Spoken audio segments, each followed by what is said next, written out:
Good afternoon, and welcome to the ICMCP Engage Women in Security webinar. We're so glad you could join us today. Before we get started, I'd like to go over a few housekeeping rules. And first, we'd like you to know that the webinar is being recorded, and so all attendees are joined in muted mode. We also will have a survey for you to complete at the end of the webinar. So please hold on and make sure that you complete that to provide feedback. Lastly, we'll start with a discussion with our guest speakers today, followed by a Q&A session that Ty will collate questions. So if you will, just post your questions in the Q&A section. Okay, so without further ado, let's get started. I'd like to introduce you today to our two guest panelists. So glad and honored for you to join us. First, we have Rhea Aiken, who is the Director of Business Information Security Operations and Third-Party Risk Management at the Federal Reserve Bank of Atlanta. We also have Sharon Burgess, who is the Senior Vice President and Chief Information Security Officer at BCD Travel. Welcome, ladies. So let's get right into it. My first question is, how did you get into information security or cybersecurity? And Rhea, we'll start with you. All right, thank you. And good afternoon to everyone who's joining us today. Absolutely honored to be part of this panel with Sharon. My journey is a little unconventional. So having a background in large scale crisis management and profit and loss, I really started to think about how I could leverage my skill set to help organizations make better business decisions around technology and cybersecurity. And so after 19 years in the environmental engineering and consulting space and 3 years in public service, I decided, you know what, I want to get involved in information security. And so literally that will describe how that journey unfolded. But ultimately, I literally became part of what I would say the cybersecurity network a little shy of 2 years ago. Okay, thank you. Sharon.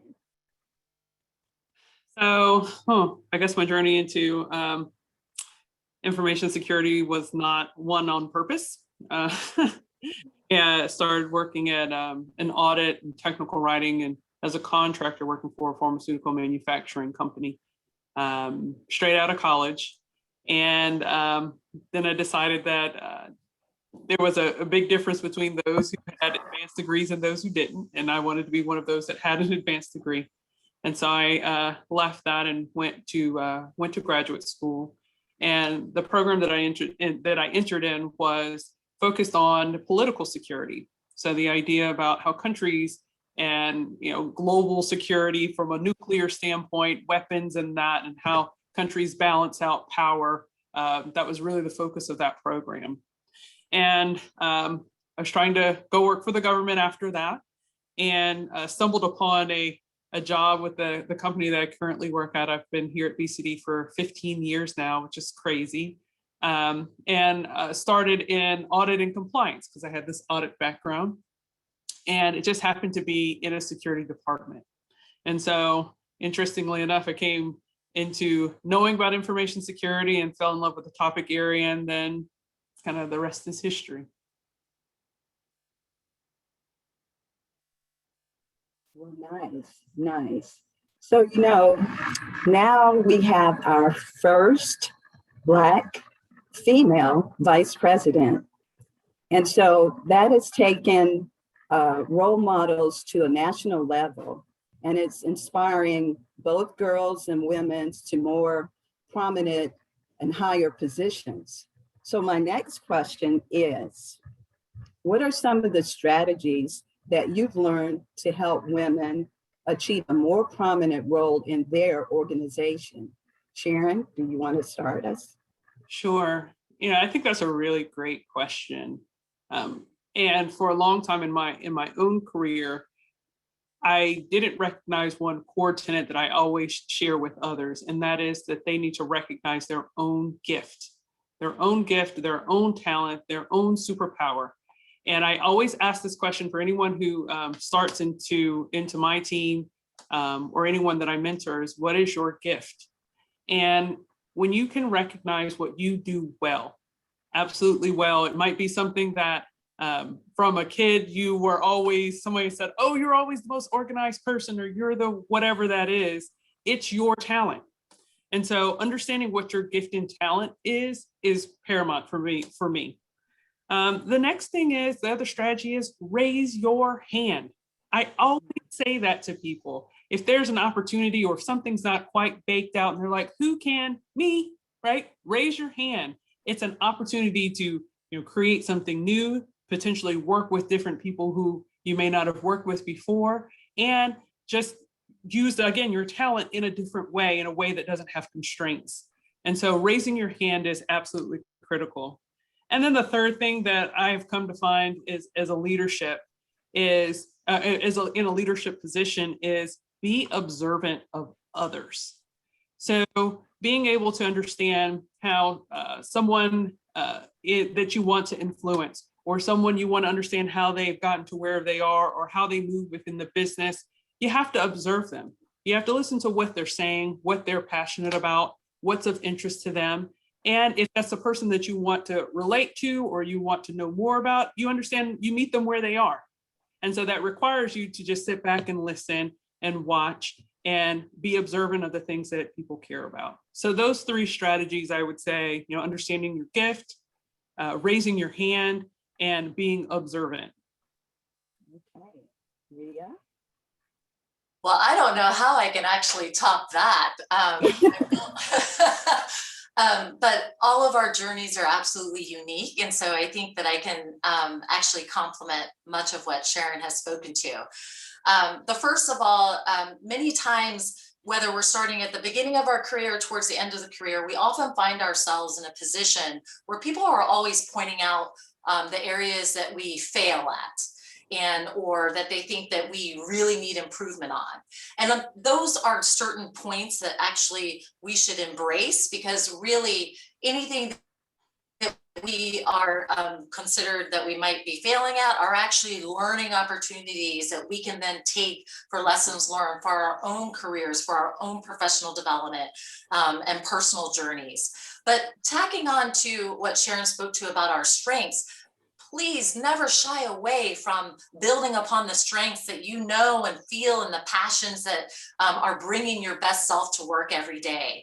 Those are the things that you'll be able to hone. Those are the things that people will be able to recognize, as well as when you're starting to think about raising your voice and what that looks like. Many times as women, we often, well, let me speak for myself.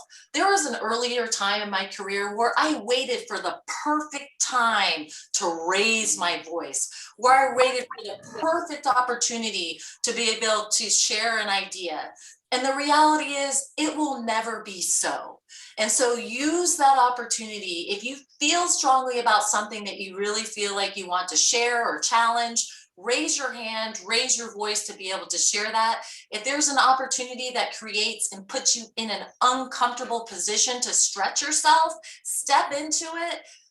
And give yourself the grace to be able to learn more, create a different space for yourself, and show others around you that you're looking to do more and you'd like to show what you bring to the table. And the last thing, and this is ultimately a model that I live by, you are only as good as the people and the teams that you're working with and working around.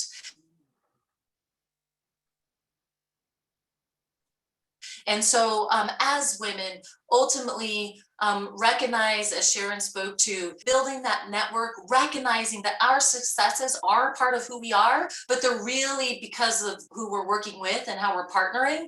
And so be sure to always think about others as well, so that you have the opportunity to grow and they have the opportunity to grow as well. Thank you. Those were great points, ladies. And the main takeaway for me is that don't be afraid to take risks, right? Stand up and let your voice be heard. Okay, Leads into my next question for you. Mentors and sponsors are very important in our career growth and helping us in our career paths. So how has a mentor or sponsor supported you in your career? And what advice would you give to a more junior members who are working in cybersecurity? Priya, you want to start with that one? Absolutely. I will say, I mentioned that I am a career shifter, not a career switcher, because leveraging on the talents that I built over my career into the cybersecurity space. And frankly, I wouldn't have been able to transition as quickly as I had if I hadn't built and connected with mentors that helped guide me along the way. Quite honestly, one is on this phone. He on this meeting here, he's behind the name Ty Lambo. Ty and I had the opportunity to meet and work together at the city of Atlanta. And as I was trying to discover how I could be a better servant in the context of crisis management, I knew I had to better understand what that meant from a cybersecurity perspective. And so I asked Ty, would he be willing to serve as my mentor and guide in understanding how I could leverage my strengths in the cybersecurity field? And he was very open to that and making sure that we spoke about what that could look like. But it didn't just end with Ty. Through our connections, through other organizations like ICMCP, I was able to identify other folks that aligned with where I was going and my values and everything else. And that goes to the question that you specifically asked, Cassandra, and to my younger self. Please, please, please, I encourage anyone at any stage in your career, if you feel like you are in need of some support and mentorship, don't feel uncomfortable about asking for that. You would not be surprised, or you would be surprised how many people really enjoy being a mentor, because for them, they get to learn from you as well. As you're thinking about what your career journey looks like, do what Sharon suggested of all of us and what she did in her career. Observe, start to understand where it is that you want to grow, and ask to develop that relationship, and make sure that you show up and you drive it. Because as a mentee, the mentor is looking to you to help drive that conversation so that they can help you shape your journey. Sharon, what are your thoughts? Yeah, I mean, that's spot on. We're right here, Rhea. We're right here. I think that I want to piggyback on something you said, which is in your journey, being proactive and seeking someone out and saying, hey, here's where I think I want to go, and finding someone who could take you that next step. They may not be able to take you the full journey of where you're going, but someone that can take you and point you in that next step, I think, is critical. The other part about mentors, and I'll have to echo that, one of my mentors is also in this call, and that's Ty Lambo. And early in my career, I met Ty, and what I can say for him in my journey in a mentee-mentor relationship is instilling confidence. Sometimes a mentor can see things in you that either others have been discounting, again, knowing the talent that you have, and they can just say, no, I think you can do it. And that's what Ty did for me. And he said, no. And I was like, well, I don't have everything. And as women, we always think we have to have like everything together. We have to be 100% in order to go for the next kind of opportunity. And my mentor in this case said, well, you have enough, right? You have enough to go to that next step. And so instilling that confidence was key for me in my journey. The other part that mentor in that mentor-mentee relationship is being a sounding board. As you go through your journey, you'll run into some really crazy stuff and really crazy people. And sometimes instead of using your first response on how to address it, being able to talk to someone and say, hey, I run into this either professional issue and I don't know how to get around it, or I'm trying to make this next step. I don't know how to get there. Do you have some thoughts? And so having a trust relationship with someone that when they give you that feedback, that you're like, okay, yeah, that does make sense. Yes, I can execute that. Yes, I can, confidently make that next step, has been great. But I also want to distinguish the difference between mentorship, and sponsorship. So you can have someone who helps you along your journey, helps you to develop and to grow. And then that next step is sponsorship, where someone mentions your name and someone says your name in all these other rooms that open opportunities for you. And that in my mentor-mentee relationship with Ty says, hey, you need to, and hey, I said your name here. Now, a couple of times that can get you into a lot of trouble and you can find yourself into some murky waters, but it ends up turning out okay for the most part. And you want to have someone who can speak your name and that they can understand the gifts and the talents that you bring to the table, and that they're willing to whisper your name in all these other places. And so, and again, that may not be the same person. A mentor and a sponsor may not be synonymous. You might just have someone who wants to whisper your name, and there might be someone who wants to develop you. And that's okay. It's okay to have more than one of these individuals to help you along. And I think one other thing that Ria mentioned is being open to the feedback. And as a mentee, come prepared. I've had some mentees that'll show up and they'll just be like, okay, tell me everything that I need to know to become a CISO. Like, I'm going to be able to tell you that in a 30-minute conversation. That's not how it works. So as a mentee, be open, be ready for that feedback, bring things to your mentor. Hey, this is what I'm thinking about. Does this make a lot of sense to go here or there? Or, just bring ideas and then be open to receiving that feedback to make your steps forward. So if I could just say one last thing, because the overarching theme that I heard from what Sharon spoke to, and that really just resonates with me, is that through all of this, it's nurturing those relationships, whether it's a sponsor or whether it's a mentor, to make sure that the conversations are always still happening. And so one of the things that I would encourage anyone in any aspects of their career is to nurture the relationships that you've built over time. Awesome, ladies, awesome. And most importantly, like you mentioned too, it's the mentor-mentee relationship is reciprocal. Is not to sit down and to have somebody pour into you, and it is reciprocal.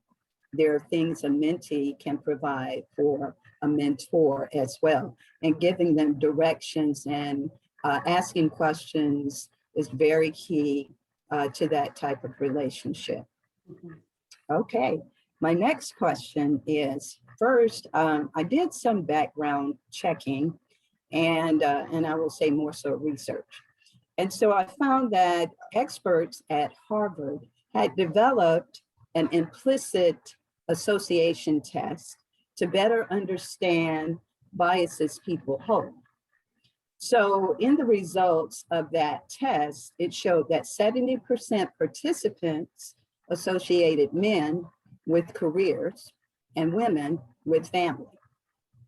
Then another 75% participants also preference white people over Blacks. So in a world of gender and racial bias, as women, how do you advocate for yourself to overcome barriers? Who would like to start? I guess I can start that one. Okay.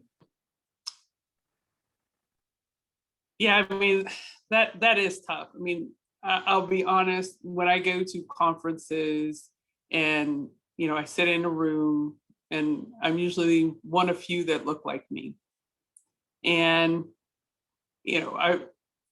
it's interesting to hear at times how even at the level that I am, or even growing up through my career, that somehow my voice is discounted, or, oh yeah, well, you're just at a travel company. Well, no, we're like the third largest travel company in the world. So it's, it's these kinds of things where you have people who may discount you, but that's okay. What I like to, and when I think about advocating for myself or advocating period, awesome has no color. And so if you're awesome at what you do, and again, you understand the talent that you bring, it has no color. Your work is almost undeniable at that point. Now, how do you take that awesomeness and then move that along in a career from a career standpoint? You have to be proactive. That's, for me, kind of growing my own career, you never know when something that you do is an opportunity for something else. If you took on that project that you raised your hand on and you did really great with it, it might have been something really small, but you just made it shine because you put everything you had and the skills that you had to it. That may, turn on some lights for other people to say, oh, yeah, she's great. She's great at what she does. Aside from just your day-to-day, how can you kind of sparkle and shine and do those types of things? But as you move through your career and advocating for yourself in your growth of your career, one thing I always say is, number one, understand your job description and how you're performing, but then ask for the job description above it, right? So if you're an analyst 1 and you want to become an analyst 2, ask your manager for the analyst 2 job description and say, okay, well, where am I? I'd like to be here in the next 2 years, 3 years, whatever that is. What do I need to do, or how far off am I on this? What do you think I need to work on? Very just proactive conversation and acquire those skills. So when that opportunity becomes available, it's a no-brainer. Hey, I've been doing analyst 2 work for the last 6 months, a year, or whatever. Now let's have a conversation about how I can move forward in my own career. And then I'd also like to say one thing about advocating for yourself is doing your job and then also demonstrating value. And I think there's a distinction in that for me. One is I come in, I make a widget, I can make that widget consistently. But then if I can come in and make that widget, but then see the inefficiencies of that widget and suggest how that widget could be better, or how can I kind of change the paradigm a bit of what it is that I do, that's a value-driven component. So again, thinking about what you do, how can you think about it differently? How can you kind of change the game with what you're doing so that there's a perception of, well, yes, Sharon does her job, but then she adds just a little bit more something to it that from a manager standpoint or whoever else is looking at you says, oh, okay, that's different than anybody else that I see. And I think that's another way for advocating yourself, is being really excellent at what you do. So Ria, what do you think? Yeah, so well, to be honest, working in 2 very male dominated industries, at least customarily, has taught me a lot. So for the 19 years working in a large scale engineering and construction firm, and really just being one of the few women officers and quite frankly, one of the only minority officers, period, in an organization, presented some opportunities and challenges. And so to the things that Sharon spoke to is, number one, and we've said this repetitively, is know your voice and raise your voice.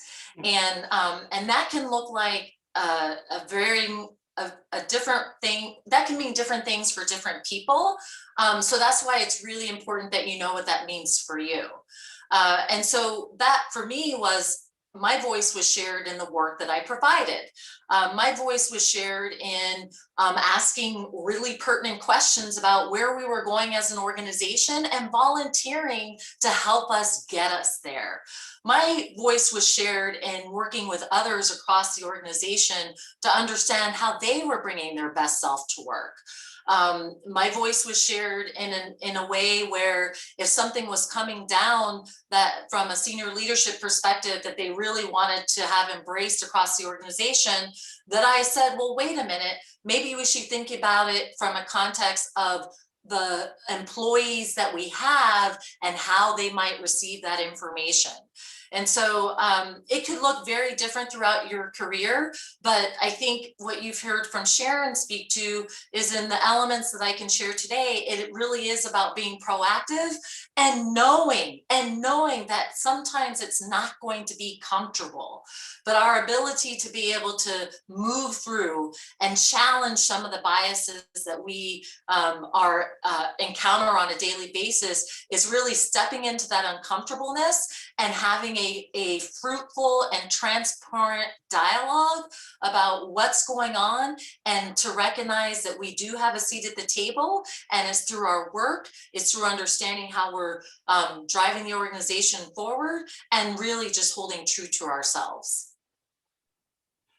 I do want to just piggyback one other piece, which is that Rhea mentioned, is sometimes when you're trying to have those conversations with people, they can't hear you, right? Not everybody's going to be open to the fact that, yes, I'm doing all these great things and I'm raising my hand and you should hear me. They may not be able to hear you, may not want to hear you. And in some cases, don't waste your breath. And so, one of the other things that you can be thinking about is, well, if the person that you want to hear you can't hear you, find out who that person listens to, right? So that's the part about being observant. So if I'm trying to get to this person, they can't hear me. Who talks to this person here and here? Maybe I can talk to the person over here and they can hear me. And then that person will whisper to the person I need to really figure out. And I think that's really important, because a lot of times we get frustrated with, well, they just aren't, helping me along and they're not doing this and that. Well, go around them or find another way. And so there are always multiple ways to do things. So be thinking creatively on how to do that as well. Great answers, ladies, and great advice there. So I think you all have both added a lot of input, and probably have already answered the next question, but I'm going to ask it anyway to see if you have anything additional there you'd like to add. So that question is, with women comprising about 23%, making up the cybersecurity profession, what words of wisdom would you like to share with young women entering a male-dominated field? Rhea, would you like to start there? Sure. I'm actually going to speak from a vantage point of a career changer, if we're open to that. So when I decided, well, wait a minute, what do I want to do after being in the workforce? And I'll let you decide how to add this up. But how am I going to do this after being in the workforce for 23 years? How am I going to change my career into the cybersecurity field? And so I do go back to some of the things that I hope that you're hearing from us. Number one is, I recognize that I could not be everything to everyone. Cybersecurity and the workforce as it stands today, it is continuously evolving. There are so many different roles within cybersecurity, some technical based, very technically focused, some from a management, some from a policy, risk, and compliance. And one of my personal favorites is around the communication, education, and outreach, which really touches to the heart of the employees that are usually our first line of defense. And so from a career changing perspective, one of the advices that I would have, and I'm actually working with some professional women right now who have actually only been in the workforce for 2 to 5 years, and they've said to themselves, well, maybe teaching isn't for me, or maybe serving in the consulting realm isn't for me. I'm really curious about how I can bring my skill set to the cybersecurity profession. And so what we talk through is really around the strengths that they have to bring to the table, the things that they're really passionate about. We also talk about really giving yourself the chance to explore the different career fields within cybersecurity, because there is a, well, for lack of a better term, there's a buffet of, I don't know why maybe I'm hungry, I don't know. But there is just so much that can be built on as a professional. And so doing your research and understanding what that looks like. And then as we spoke to earlier, is identifying folks across the industry that you might be able to learn more about. I would have never been able to take this journey if I literally and relentlessly didn't reach out to other women in the profession, other technical folks within the profession, other allies within the profession, and ask the questions around, how can I bring and leverage my skill set in the cybersecurity industry. And I will say one of my initial criteria was I didn't want to lose ground, quote unquote, in the career that I had already built. And so I would say that I asked myself, what was most important? And for me, what was most important was that I was able to literally come in and hopefully provide the best support that I could. So business information security ops was where I decided to focus, and then leverage some of the skills that I was able to build from an enterprise risk perspective to translate that into policy risk and other things as well. You might ask, really, is that cybersecurity? Well, the truth is, right now, over the last 5 years, we've seen where CISOs and security executives and team members are sitting at the table. They are helping drive the business needs.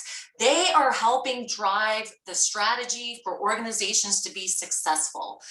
And those representatives have all different skill sets. And so what I came to recognize, and the advice, I know this is a long way of saying this, but the advice that I have to young professionals or anyone in the career changing journey that I went on is to really understand where you think you might want to leverage your skill set.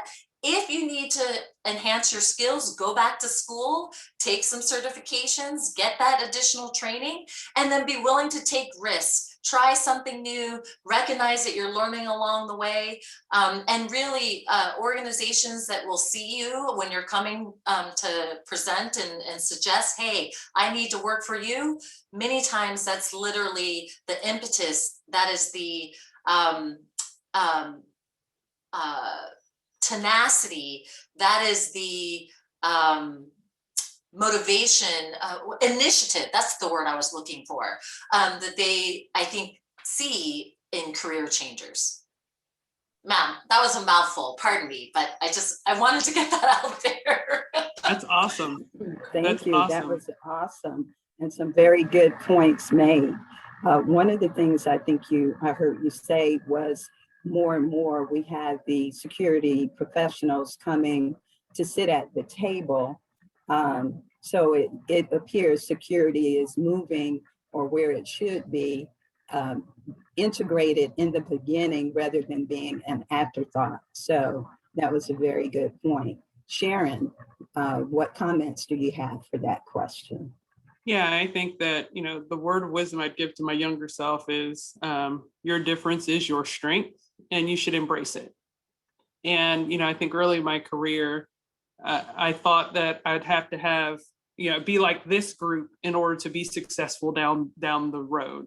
And, it's kind of a daunting thing to think about, like, how am I going to get all, this person has 20 years of IT experience. I don't want to get 20 years of IT experience so I can be good at the job that I have today. And so, being able to understand what I did well, and understanding what you do well and how that difference, I'm not say that's better than someone else's difference, but why that becomes so important in routing things through the thing that you do well. I also agree with Ria and what she said. I'll rephrase it a little bit, but stay hungry, always, being tenacious about going after an opportunity or studying for that certification. Now that I'm older and I have a kid, and it's like, I don't want to take this certification course, or I don't want to stay up late and do those things. But staying hungry and open to hearing what's available, or maybe it's starting off with Security Plus, or then going to these other types of certifications that are out there. Showing that even if you're a career transitioner, or you're wherever you are in your journey, if you're not in security today, but you can say, hey, but I've been studying for this, right? So you're showing that you have an interest, that you're going after it proactively for yourself. I think that that's great. A couple of tools, and this is a kind of a precursor plug for what we're doing at ICMCP, but there are a couple of things that we're peering to help along in this journey. Pairing with Cyberseek, I think cyberseek.org or cyberseeker.org, which allows you to explore all the different types of jobs and roles that are in security. As Ria mentioned, there's a buffet. There literally is, and it's not just and as a, as the CISO and as a practitioner, it's not enough to just be hiring students who have computer science degrees. When I think about, and the area that Ria mentioned, which was really interesting for me also, is like culture. And we're a global company at BCD. So when you think about how I need to approach security in this country versus another from a people perspective, it's totally different. And if I get an IT person who's been sitting in a data center for 20 years versus a person who understands about people and culture and having conversations and what that means in terms of how people interact with data and systems, it's a different perspective. And so all of that talent, there is room for it in security. And there's so many different jobs that are evolving around that topic as well. And then one other thing that we're targeting to launch at ICMCP in April is a skills assessment.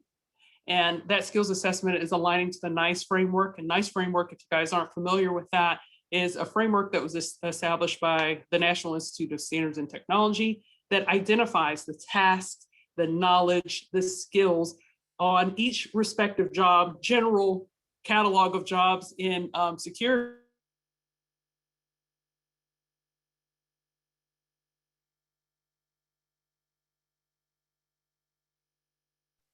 Okay, we've got a frame freeze. I hope we didn't lose Sharon. I think she just might be frozen for a moment. Okay.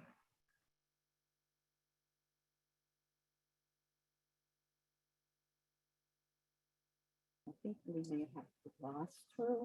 Hopefully she'll log back in. She's frozen for a minute there.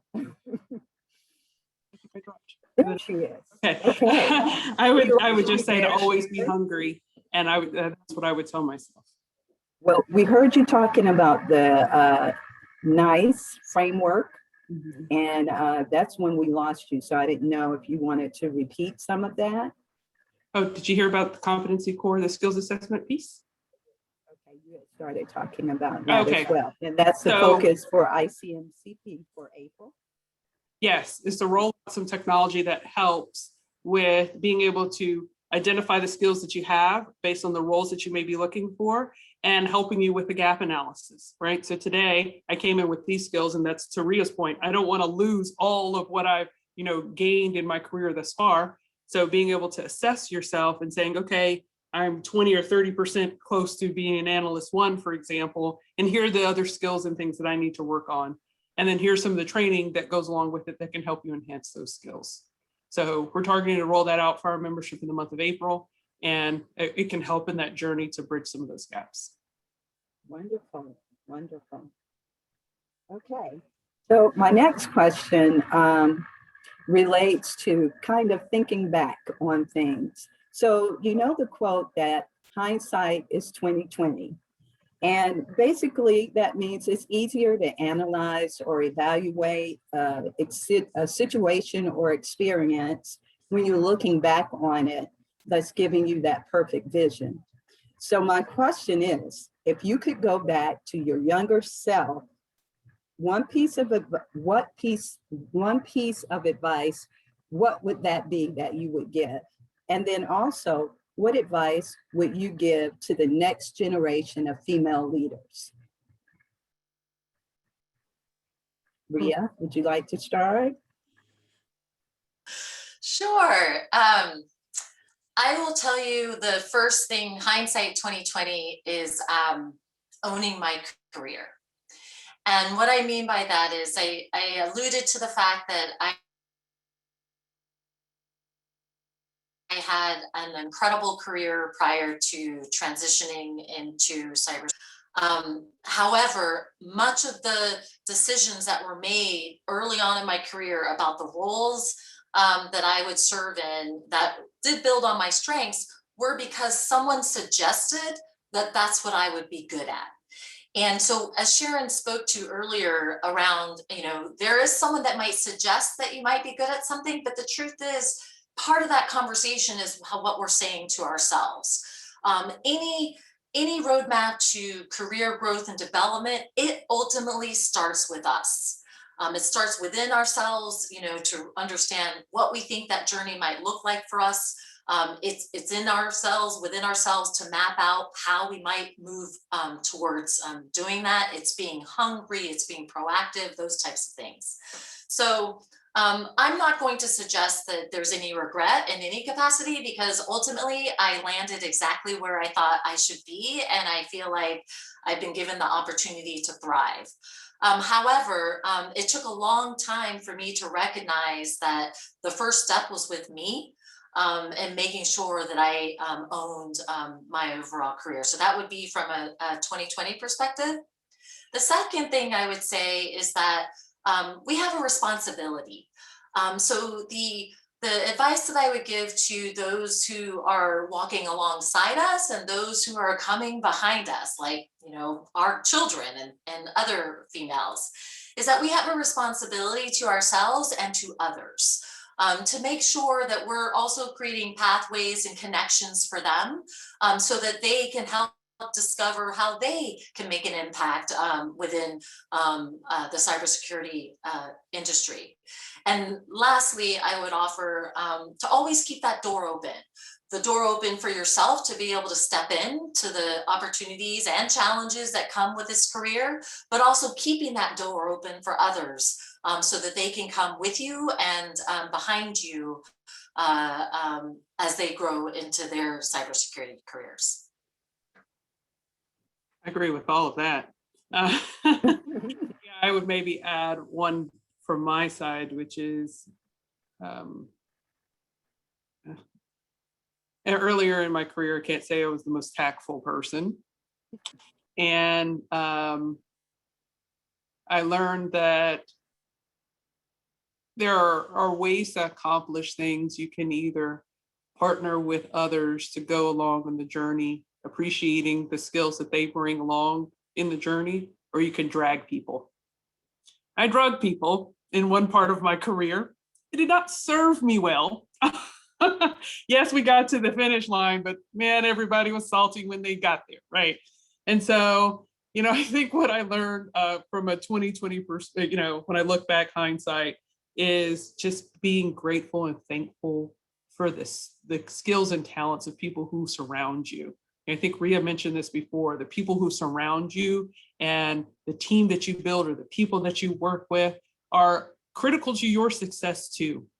And being able to recognize the differences that they bring and the perspectives that they bring helps to sharpen you even more. And so I would definitely, I would say, you know, true leadership isn't knowing everything about everyone and dictating what that is. It's making room for other people to show what they can do and encouraging them along the way.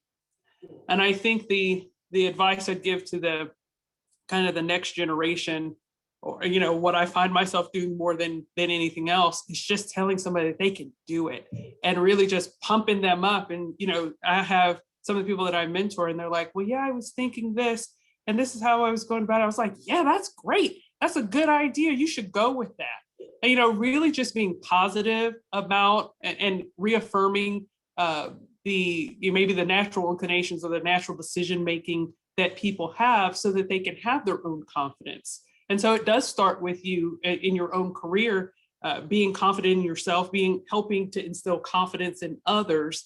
That I think that hindsight, I would do more. Now in this part of my career, I tried to do more. And then for the future leaders, I would say, you know, that's what I would continue to do. And also for them to look, you know, down line, you know, even if you can be a mentor to someone. You might be a college student and there might be a high school student or a little kid who's looking up to you saying, oh, I want to be where you are in the future. So you can always pass along that, you know, that word, that positivity to someone else and help bring them along. Great input, great answers. So for our last question I have for you before we go into our QA session, what advice would you give companies to attract and retain women and minority cybersecurity professionals? Sharon, would you like to start? Sure. I think the first piece of advice is, and especially now, there's so many diversity and inclusion related efforts, and companies are signing up saying, oh yeah, we want to do diversity and inclusion, and yeah, we want to do lots of things for women. I think the best thing is to encourage your environment to walk the walk, right? So don't just, slap a banner of diversity on something. Train your leaders, train your company on what that means, and be open to the uncomfortableness that may create, and give room for that dialogue. I'd also say that I think the other piece that's important is that companies should foster an environment where differences can be appreciated and can contribute. People who have those differences can contribute. It's one thing that you bring in, more women or even more underrepresented minorities. But if you don't give them the ability to show their best self, or to come to work as their authentic self, or even show the talent that they have, because you stifle it because it's different than what you're accustomed to, then you're shooting yourself in the foot. So be open to what those differences can mean and how that can be really beneficial and impactful to your company. I think that would be the advice that I would give. Great advice. Ria? Yes, so in addition to that, the reality is for most organizations, especially, for a variety of reasons, for-profit organizations, it's the bottom line, right? And so there is research out there that shows that organizations, for-profit companies, or even communities, government agencies, nonprofits, that academia, if you have a diverse and inclusive workforce, your productivity goes up, your profitability goes up, your ability to mitigate risk is fully understood. It may not seem like it's quantifiable, but it is out there.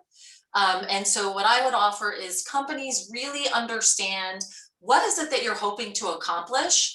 And if your ultimate goal is to have a more inclusive and productive and profitable workspace, I'm obviously speaking in the context of a for-profit organization, to understand that that really does mean something more than just lip service as it relates to the recruitment, because usually most organizations start really well, especially at the collegiate level, of trying to target minority and women professionals and bringing them into the organization.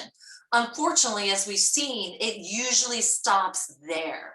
And so if you really have these specific goals, and then just from an overall society and cultural perspective, understand that that investment does not stop when you're going to those technical schools, to high schools, to colleges, to other organizations, that it must be integrated into the way that you do business, so that not only do your employees see it, your customers see it, all your stakeholders see it, and it's something that really is a part of your organizational fabric. Oh, wait a minute. One last thing. Yes, shameless, and I admittedly do it. If, as an organization, if you don't know how to start, why don't you reach out to organizations like ICMCP? This is exactly what we're in place for, right? We are in place to help bridge that gap, not only from a minority perspective, but a women perspective, so that we can bring you and coordinate the best talent, not only for the prospective employees, so that it can help drive and support your needs. So it's not to suggest that we're suggesting that you don't have the responsibility and accountability. It's to let you know that our organization, the organization in place, is here to partner with you so that we can help bridge the gap in the cybersecurity landscape. Couldn't say it any better than that. Thank you, Ria, for that. Ria and Sharon, thank you so much for your discussion, your words of wisdom today. We're going to turn it over now to our audience to allow them to ask you all questions. So Ty, are you ready? Yes, I am. Okay, I'll turn it over to you so you can go through the questions that our audience are asking our guests today. Okay, so thank you very much. Awesome job, Cassandra, especially you as the moderator. Awesome job, Bria. Awesome job, Sharon. My head is swollen because, not because you've talked about me, but specifically I'm just impressed that you're able to articulate your journey in such a inspiring way, because I've been part of that journey, and I'm so proud of you. And I know, there's just so much more in store in the future. So great job. I don't like to take credit for everything I do. I like to mentor just because I like to see people do greater things than I've done. And some people think I've done great things, but I actually don't think so. So I have very big shoes to fill. My father is a big inspiration in my life. And if I can achieve 1/10 of what he's achieved, I'd probably be set for life. So I have very, very big aspirations and big goals. But the reason why I mentor, and I've mentored folks like Rhea and Sharon, is because I see the potential in them. But I honestly wouldn't give myself credit for it, because I don't know if I'm probably the greatest mentor. All I just do is I'm a good cheerleader, right? So once I see the potential, I encourage, I help to boost confidence. Sometimes I overdo it. I think Sharon kind of alluded to that in a nice way. But jokes apart, I would really give the credit to the nonprofit HISPI that I founded. Obviously, HISPI is one of the ICMCP training partners. So if you go to the ICMCP training site, we're one of the training partners. But I'm able to do all these outreach things through HISPI, right? I divide my time between HISPI and my day job as an entrepreneur. And so I really want to kind of deflect, the credit to HISPI. It's really not about me. It's about having an organization that has a very unique body of knowledge that really attracts people from very diverse backgrounds. I'm an engineer by training, but my goal is to get as very little engineers in our industry as possible over the next 10 years, because I think that's the only way we're going to change and be better. So having said that, we currently have 2 questions. Funnily enough, they're both from men. So it's always good when men actually ask for advice from women. I have to say that in case my mom's listening and my wife. But the first one is from Andrew Baker. So Andrew's question is, thanks for the excellent webinar. I think we all agree it's been excellent. Have you found that sometimes, I'm paraphrasing him, have you found that sometimes you have to approach things in a subtle way or subtly to be successful, while other times you can be more direct to be successful? And so that's the first question. So have you found that sometimes you have to approach things in a subtle way to be successful, while other times you can be more direct to be successful? And then the second question is, how do you know when to pursue which approach? It's kind of a loaded question. So that's the first of 2 questions. Feel free to submit more questions. We probably would have time for maybe 1 more in addition to the 2 you've already submitted. So I like Rhea's statement about awesome has no color, but I also believe that excellence has no gender. So I'll, without making it look like I have favorites, I'll let whoever wants to go first answer that question. Actually, those 2 questions. Rhea, you can go. Sorry about that. The answer to the question is absolutely. So, and I guess why I said it that way is the first thing is, and this is where we as professionals, every single room, and I'm using room figuratively, that we step into, we have to be able to understand who's there and making sure that we meet them where they are.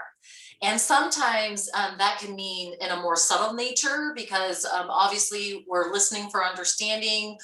We're trying to get a feel for how we're trying to move something along. We're trying to learn a little bit more of different perspectives. We want to create diversity of thought as we're doing so. And so there is absolutely some situations that I found myself in that, because I've walked into the room and really experienced the tension that could be from lack of knowledge, the tension that could be from honestly, what are you doing here?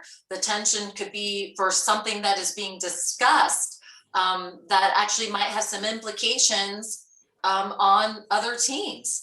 And so subtly stepping into that and making sure that all of those perspectives are where they should be, or not where they should be, but all voices are heard, so to speak, as we're continuing the conversation.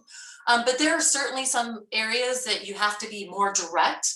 And that could look from a variety of different ways. I'm going to speak from a vantage point of my former career in large scale crisis, which is when you're going through a large scale crisis, and that could be from an organizational perspective or community perspective. I've actually had the honor to serve in both and on both in a leadership capacity.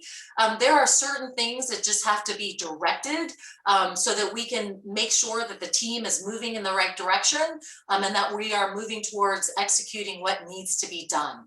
That is not necessarily the way of my nature, but knowing ultimately that we as a group understand what the shared and desired outcome of what we're trying to do has been defined already, then I know that at that point, the hat that I put on has to be making sure that we're directing our teams in the right direction so that we can meet those goals. So yes, I guess it's absolutely, and it depends. Sharon, what about you?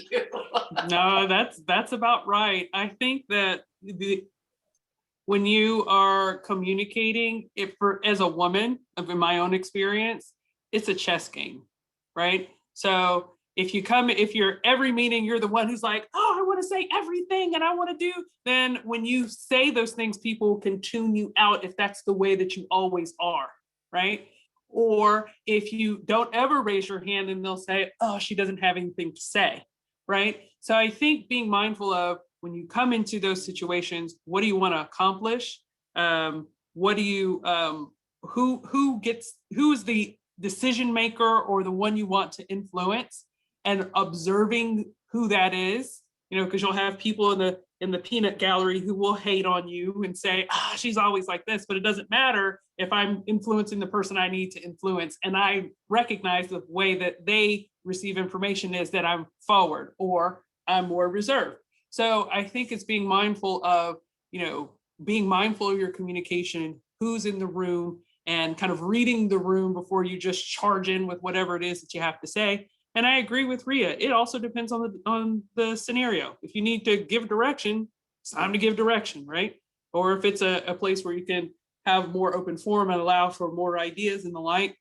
But either way, be purposed about that communication and not just, whatever you feel the spirit is moving you, just blurt out. Don't do that. be mindful of whatever it is that you're trying to accomplish.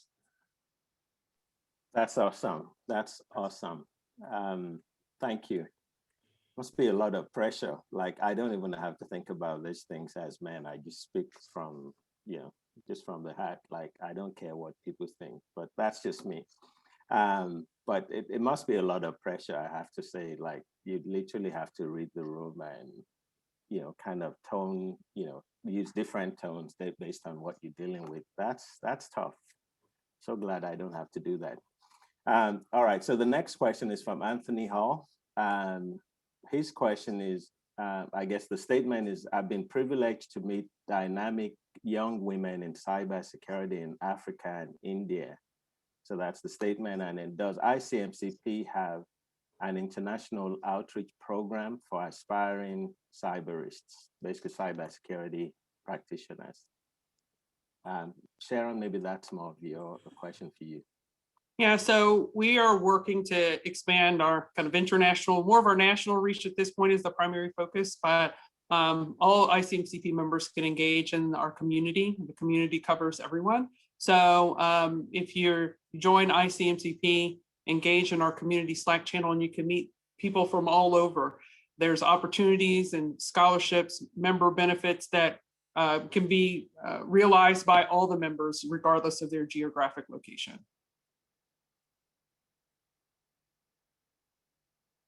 All right, excellent. So I'm sure there'll be more to come from ICMCP on that as well. Okay, so I think we can only take maybe, oh gosh, it's 1 o'clock. Can we take the question around, being, I think Padma had asked about balancing career and family. I think that's yes, women always face. That would be the last question. Yeah, there were Okay. 2 more that came in, but we can kind of table them and answer those offline. So that question is from Padma Vemuri. Sorry if I butchered your name.